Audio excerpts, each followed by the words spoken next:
Ia ha tā tātou mahi. Kei te mahi tātou I te wahia.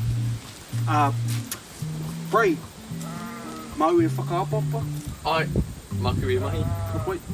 Koen, mau e whakaapapa? Kao, maku e tapahi. Mau e tapahi. Kei te pai. Mahia, maku e mahi te kanimihini. Kapoi. Cool. Mahia.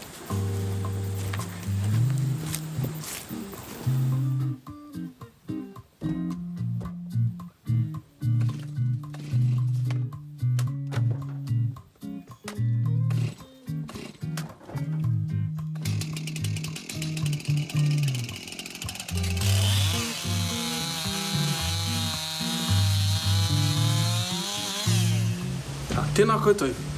In the video we just watched, we're focusing on the use of maku and mau to allocate responsibility for action.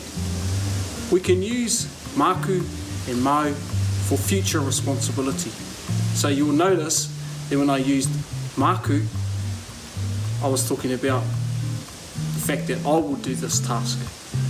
When I suggested mau e mahi, I was allocating responsibility to somebody else for them to do it.